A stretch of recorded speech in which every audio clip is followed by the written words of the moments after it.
The Buick Reatta was created for just one reason, to show the Germans, to show Mercedes-Benz that we could build a competitor for the SL. Well, we built it, but it was never a competitor. Hi there, Rick Jabril with another chapter in the automotive evolution. Once again, we're here at the Martin Auto Museum in Phoenix, a great collection of more than 170 cars, each one telling a very interesting story about the evolution of the automobile, both here in the United States and worldwide. And this particular car, well, it's an interesting chapter in that automotive evolution. It's a 1991 Buick Reatta. So, as I mentioned, the goal of this car was to build a competitor for Mercedes-Benz in the SL range. Why did they want to do that at GM? Well, we have to go back to what was going on within the Buick division. Buick, to be honest with you, kind of felt they were a little bit lost.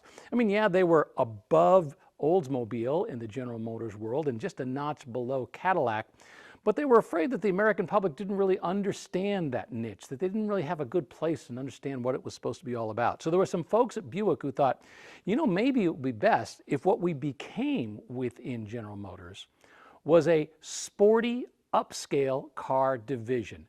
Something that would be competing with those Mercedes sports style cars, not sports cars. They didn't want to build a Corvette competitor. What they wanted to build was a competitor for that Mercedes-Benz SL lines, a luxury cruiser.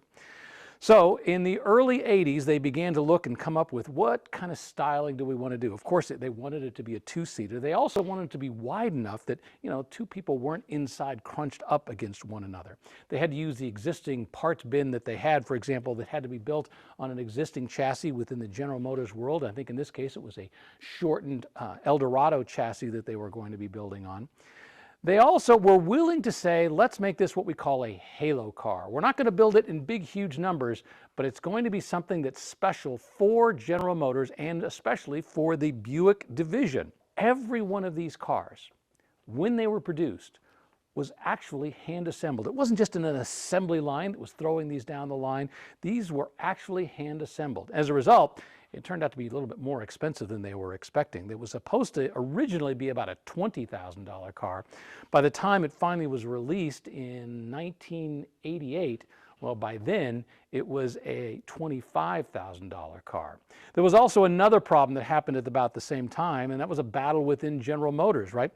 While Buick was thinking, oh, we want to have that upscale competitor to the Mercedes SL lines, Cadillac was thinking, we want that same thing. And so they on their own were working on a different car that was supposed to slot in exactly the same realm. Well, it came out 1 year before the Reatta. It's, of course, the Cadillac Alante coming out in 1987. The Buick Reatta coming out a year later in 1988. Couldn't quite make it. So when this came out, it was competing not just against the SL and any other luxury car in the market, but they were also competing against their own General Motors world with the Cadillac Alante, another two-seater.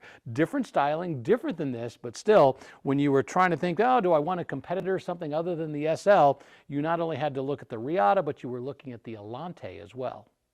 Well, let's talk about the design of this Buick Reatta. You have to remember, as I mentioned, that the Cadillac Alante had come out in 1987, just 1 year before this, and when they were working on the design for that, they decided that they wanted to go outside of the company. They went to Pininfarina, which is a major Italian design firm. It's designed some of the prettiest cars on the planet. But the folks at Buick decided, you know what, we want to do this in-house. And so they had a competition with their designers. I think the gentleman who was the winner of the initial design work was named Dave McIntosh. But his car was actually a little more rounded, a little more blunt in some ways. And one of the top design brass at Buick was at a GM Proving Grounds, and they actually had a Porsche 944.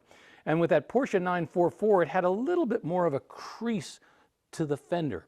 And that's exactly what he decided that he wanted this car to have as well. A little more of that crease, a little sharper line coming down the side. By the way, you're probably wondering, where did they get the Reatta name? Now, if you took Spanish in high school, you might remember that Reatta with one T means lariat. So what is Reatta with two T's? Well, they just decided to throw in the extra T. But where they really decided to get the inspiration for this name was a movie called Giant. You might remember it with James Dean back in the 1950s.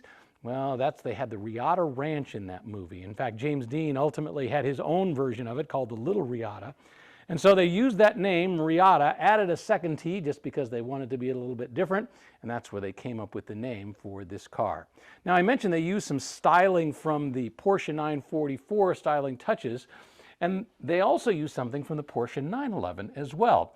Once again, the styling folks at Buick decided that they like on the 911 the fact that the taillight went all the way across the back of the car. So that's exactly what they wanted to do with this car in the Buick Reatta. Have a taillight that stretches from one side to the other, make it a little bit unique and make the styling just a little bit different than what you are going to see elsewhere.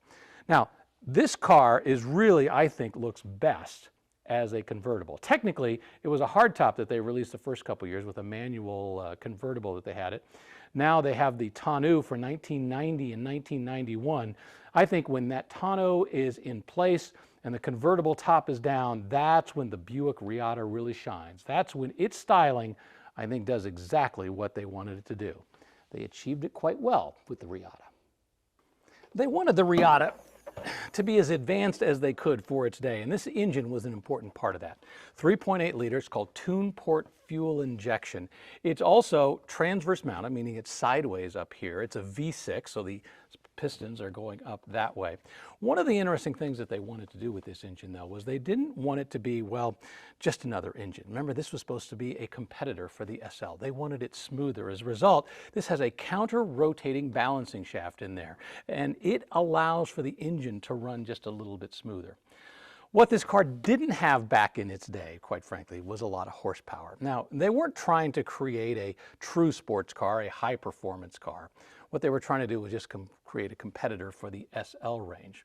We look back on it now and we realize that this had 165 horsepower back in 1988 when it first came out, and that just doesn't seem like very much.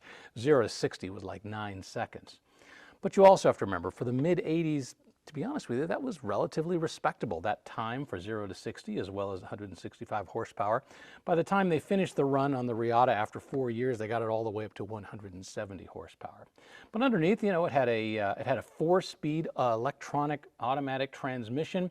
It had 4-wheel disc brakes. It had anti-lock brakes. It had all the latest technology that was important for 1988 if you were going to be building yourself a luxury car, a luxury sport coupe, because that's exactly what they wanted this to be. Now, as I mentioned, Buick really wanted this car to be what they call a halo car, something that showed off what they were capable of doing. And in 1988, one of the ways they were going to do that was something that they put inside here on the dash. It was a very complicated, what's called a CRT screen, which stands for cathode ray tube for you TV people. Those were the original TVs. And it was mounted on the dash, and it had all the controls for your air conditioning, for gauges, for all kinds of stuff. I mean, think about it today, that's exactly what we're used to, right? Those LED screens that have everything we can possibly do to control the car. But back in 1988, that was pretty creative. Now, that same CRT screen had actually been used in the 1987 Buick Riviera. So they'd used it once before.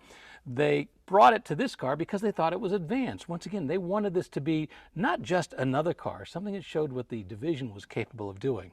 Now, the downside is people really didn't like it that much. In fact, they only used it for a couple of years, 1988 and 1989. And by 1990, they had gone back to the more traditional buttons that were on the dash right here. Sitting in the car, I got to tell you, it's very comfortable. I know their goal was to make it a roomy car, something where you could, not be crushed up against the person next to you. It actually sits comfortable, looks nice. One of the interesting things they have is, in addition to the trunk, they have these little cubbies right here where you can store some things right behind your seat. So if you want to hide something out of sight. Now, as I mentioned, these cars were literally hand assembled.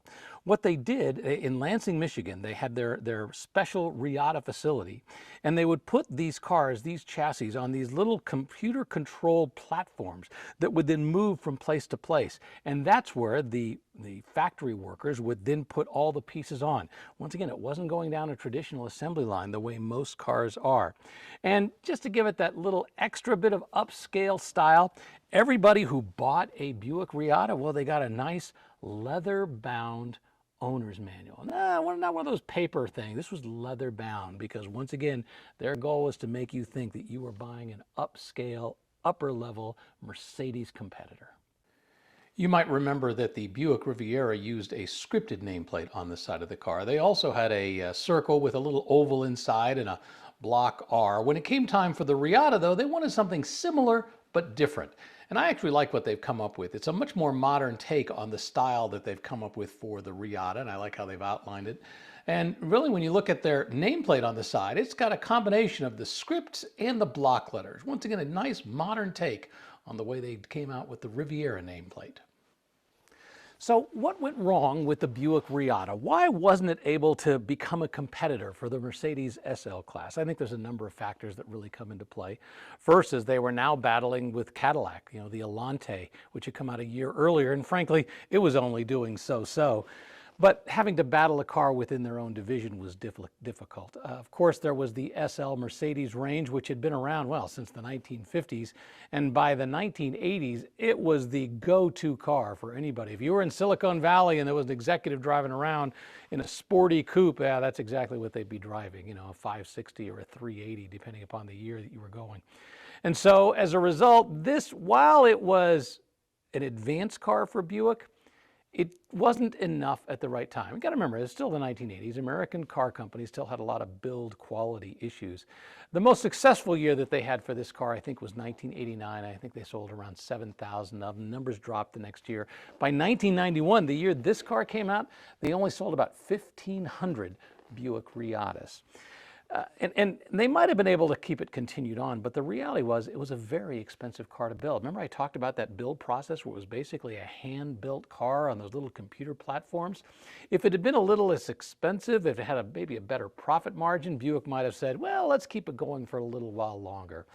But by 1991, when they just weren't selling in big enough numbers, and then more importantly, weren't making big money, for whatever reason, the American public just never quite grafted onto this car. They never looked at this car as a true competitor for the Mercedes SL, which is unfortunate because I think it was a really good effort.